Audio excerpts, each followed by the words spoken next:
बिस्मिल्लाहिर्रहमानिर्रहीम। अस्सलाम वालेकुम to all my YouTube family. उम्मीद करती हूँ आप सब खैरियत से होंगे। आज की वीडियो में हम न्यूरो डेवलपमेंटल डिसऑर्डर्स के एक और टॉपिक जिसका नाम है मोटर डिसऑर्डर्स उनको डिस्कस करेंगे।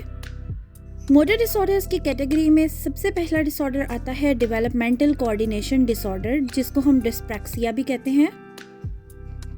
जैसे कि नाम से ही पता चल रहा है, मोटर डिसऑर्डर से मुराद ऐसे डिसऑर्डर्स हैं जिसमें हरकत की खराबी होगी। अब हम डेवलपमेंटल कोऑर्डिनेशन डिसऑर्डर के डायग्नोस्टिक क्राइटेरिया को पढ़ने से पहले ये बात जान लें कि ये जो भी मसाइल हैं ये किसी भी ब्रेन डैमेज की वजह से नहीं है। इसी वजह से इन डिसऑर्डर्स को न्यूरो डेवलपमेंटल की कैटेगरी के अंदर रखा गया है। अब हम डायग्नोस्टिक क्राइटेरिया ए पर ज़रा नज़र डाल लेते हैं। क्राइटेरिया ए के मुताबिक कोऑर्डिनेटेड मोटर स्किल्स को सीखने और उनको इस्तेमाल करने में बच्चे को मुश्किल आती है, यानी वो स्किल्स जो एक बच्चा अपनी उम्र के मुताबिक परफॉर्म कर लेता है उनको परफॉर्म करने में मुश्किल आना और उनको सीखने में मुश्किल आना। ऐसे बच्चों के अंदर क्लमसीनेस यानी अनाड़ीपन पाया जाता है।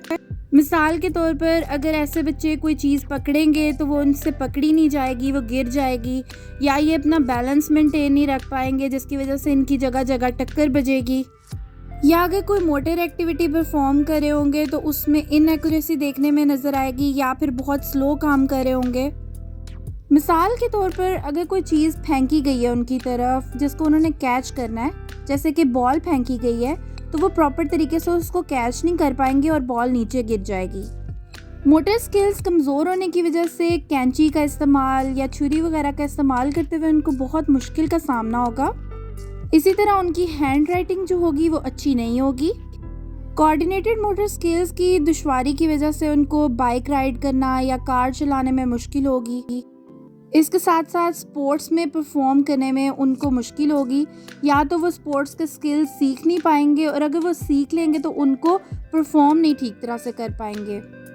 क्राइटेरिया बी के मुताबिक इंसान के मोटर स्किल्स डेफिसिट्स जो हैं वो उसकी डेली लिविंग को मुतासिर करेंगी, और ये प्रॉब्लम्स बच्चे की एकेडमिक्स में, उसके स्कूल प्रोडक्टिविटी में, वोकेशनल एक्टिविटीज़ में, लेजर एंड प्ले में देखने में नज़र आएगी। मिसाल के तौर पर अगर बच्चे को कोई रिस्पॉन्सिबिलिटी दी जा रही है वो उसको फुलफ़िल नहीं कर पा रहा होगा, इसके साथ साथ टाइम मैनेजमेंट में उसको प्रॉब्लम आ रही होगी, बच्चे को जो है वो अपना बैलेंस बरकरार रखने में मुश्किलात का सामना होगा। ऐसे बच्चे अक्सर लेफ़्ट एंड राइट शू पहनते हुए भी कंफ्यूज होते हैं। इसके साथ साथ पेंसिल होल्ड करना और हैंड राइटिंग के प्रॉब्लम्स देखने में नज़र आएंगे, और जो एक्टिविटीज़ उनकी एज के दूसरे बच्चे जैसे कि गेम्स वगैरह परफॉर्म कर रहे होंगे, इन बच्चों को वो गेम्स परफॉर्म करने में मुश्किलात का सामना होगा। क्राइटेरिया सी के मुताबिक ये तमाम सिम्टम्स का ऑनसेट अर्ली डेवलपमेंटल पीरियड में होता है।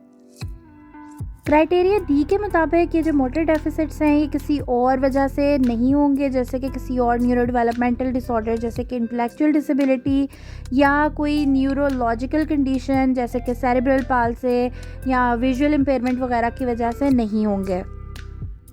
अगर हम इसकी प्रेवलेंस की बात करें तो ये 5 से लेकर 11 साल की उम्र में 5 से 6% पाया जाता है, और औरतों की निस्बत मर्दों के अंदर इसकी रेशो ज़्यादा है। इसका ऑनसेट अर्ली चाइल्डहुड में हो जाता है, जो कि हमें डिलेड मोटर माइलस्टोन्स की सूरत में नज़र आता है। माइलस्टोन से मुराद ये कि बच्चा कब बैठता है या जब क्रॉल करना शुरू करता है या चलना शुरू करता है, तो ये जो बच्चे हैं ये अपने माइलस्टोन्स अपनी उम्र के बच्चों की निस्बत देर से अचीव करते हैं। डेवलपमेंटल कोऑर्डिनेशन डिसऑर्डर के साथ जो बच्चे होते हैं वो अपने हम उम्र बच्चों की निस्बत अर्ली डेवलपमेंटल पीरियड में जो एक्टिविटीज़ की जाती हैं उनको प्रॉपर तरीके से परफॉर्म नहीं कर पाते। जैसे कि बच्चे चम्मच पकड़कर ख़ुद खाना खाने की कोशिश करते हैं, या कैंची की मदद से कुछ काटने की कोशिश करते हैं, या जो है बॉल वगैरह के साथ खेलने की कोशिश करते हैं। मगर मोटर डेफिसिट्स होने की वजह से डेवलपमेंटल कोऑर्डिनेशन डिसऑर्डर्स के साथ बच्चे जो हैं ये तमाम एक्टिविटीज़ परफॉर्म नहीं कर पाते, इन एक्टिविटीज़ को सीख नहीं पाते, अगर सीख लेते हैं तो उनका इस्तेमाल नहीं कर पाते। अब हम बात करते हैं कि मिडिल चाइल्डहुड के अंदर मोटर डेफिसिट्स की वजह से कौन कौन सी डिफ़िकल्टीज़ का इन बच्चों को सामना करना पड़ता है। ये बच्चे अपने हम उम्र बच्चों के मुताबिक कोई मॉडल वगैरह नहीं बिल्ड कर पाते, गेम्स वगैरह नहीं खेल पाते, इनकी हैंड राइटिंग उनकी निस्बत जो है वो गंदी होती है। अगर कोई पज़ल हल करने के लिए दी जाएगी तो ये पज़ल्स को जो है वो हल नहीं कर पाएंगे। जिन जगहों पे इंसान को मोटर सीक्वेंस एंड कोऑर्डिनेशन की ज़रूरत होती है वहाँ ये अपनी बिलोंगिंग्स को ऑर्गेनाइज नहीं कर पाएंगे और इन बच्चों को डिफ़िकल्टीज़ का सामना करना पड़ेगा। अर्ली एडल्टहुड के अंदर इन बच्चों को कॉम्प्लेक्स ऑटोमेटिक मोटर स्किल्स को लर्न करने में बहुत ज़्यादा मुश्किलात का सामना होगा, जैसे कि ड्राइविंग करना और टूल्स वगैरह का इस्तेमाल करना। इसके साथ साथ जब जल्दी इंसान को लेक्चर्स नोट करने होते हैं या क्विक हैंड राइटिंग करनी होती है, ऐसे वक्त में इन बच्चों को बहुत मुश्किलात का सामना होता है। अब हम इसके रिस्क एंड प्रोग्नोस्टिक फैक्टर्स के बारे में बात कर लेते हैं।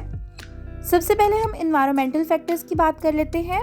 अगर बच्चे की पैदाइश से कबल उसकी माँ ने बहुत ज़्यादा मिकदार में अल्कोहल पी थी या बच्चे का पैदाइश के वक्त वज़न बहुत कम था, तो हो सकता है कि बच्चा डेवलपमेंटल कोऑर्डिनेशन डिसऑर्डर का शिकार हो।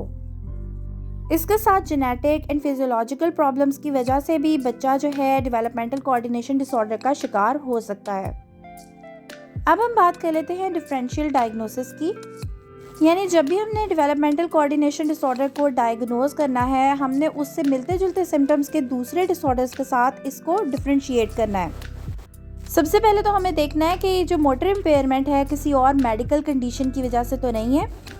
सेकेंडली हमें ये देखना होता है कि जो मोटर इम्पेयरमेंट है ये इंटेलेक्चुअल डिसेबिलिटी की वजह से है या किसी और वजह से। थर्ड, हमें इसका डिफरेंशियल डायग्नोसिस जो है वो ADHD के साथ करना है, क्योंकि ADHD के बच्चे भी जो होते हैं वो इनअटेंशन की वजह से अक्सर जो है वो गिर जाते हैं, चीज़ों के साथ टकरा जाते हैं या फिर जो है वो प्रॉपर तरीके से कोई एक्टिविटी परफॉर्म नहीं कर पा रहे होते। नेक्स्ट डिसऑर्डर है ऑटिज़म स्पेक्ट्रम डिसऑर्डर, जिसके साथ हमें डिफरेंशिएट करना है, क्योंकि ऑटिज़म स्पेक्ट्रम डिसऑर्डर के अंदर भी बच्चे जो हैं वो अक्सर टास्क में पार्टिसिपेट नहीं कर रहे होते, लेकिन उनके पार्टिसिपेट ना करने की वजह कोई मोटर कोऑर्डिनेशन प्रॉब्लम नहीं होती, बल्कि वो बच्चे जो है वो अनइंटरेस्टेड होते हैं टास्क में परफॉर्म करने के लिए। नेक्स्ट है कि हमें देखना है कि कोई बच्चों के अंदर सिंड्रोम वगैरह तो नहीं पाया जाता, जैसे कि जॉइंट हाइपर मोबिलिटी सिंड्रोम। अब हम बात करते हैं कोमोर्बिडिटी के बारे में, यानी ऐसे कौन से डिसऑर्डर्स हैं जिनका डायग्नोसिस सम टाइम इस डिसऑर्डर के साथ जो है वो पूरा उतरता है और हम दोनों डिसऑर्डर्स को एक साथ डायग्नोज करते हैं।